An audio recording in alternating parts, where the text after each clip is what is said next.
دن میں مدینے پہنچ جاؤں گا، درد دل کی دوا ڈھونڈتے ڈھونڈتے۔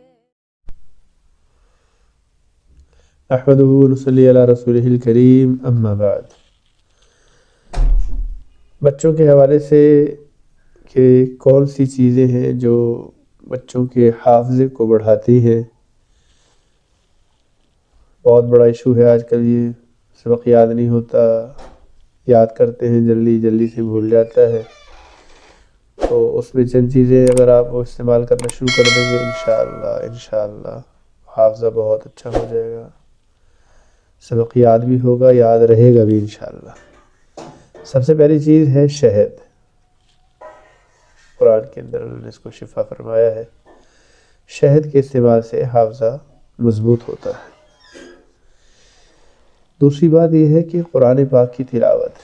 حضرت علی رضی اللہ عنہ کا قول ہے کہ قرآن کی تلاوت سے اور مسواک کے اہتمام سے حافظہ مضبوط ہوتا ہے۔ تو بچپن سے ہی بچوں کو مسواک کی عادت ڈالنی چاہیے، قرآن کی تلاوت کی عادت ڈالنی چاہیے، اور ٹھہرے ہوئے پانی میں پیشاب کرنا، اس کے بڑا احتیاط کرنی چاہیے۔ بچے پیشاب وغیرہ کہاں کر رہے ہیں؟ ٹھہرے ہوئے پانی میں پیشاب کرنے سے حافظہ کمزور ہوتا ہے۔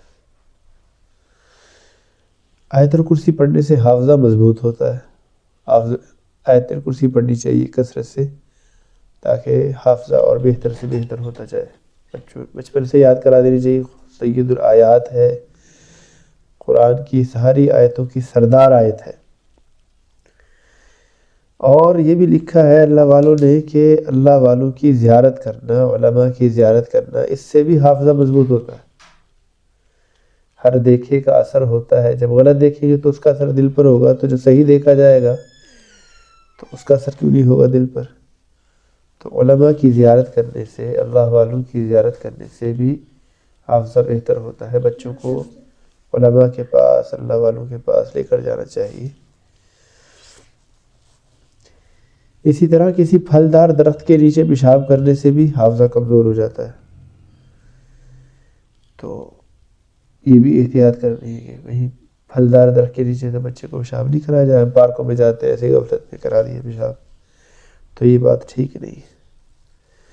مسجد میں تھوکنا، اس سے حافظہ کمزور ہوتا ہے۔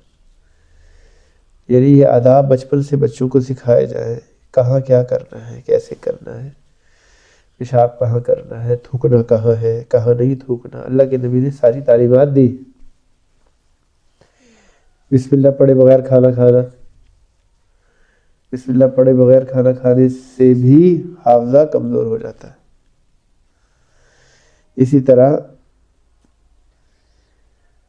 حمام وغیرہ میں قرآنی آیات کو دیکھنا، پڑھنا، اس سے بھی یہ بھی حافظے کو نقصان پہنچاتی ہے۔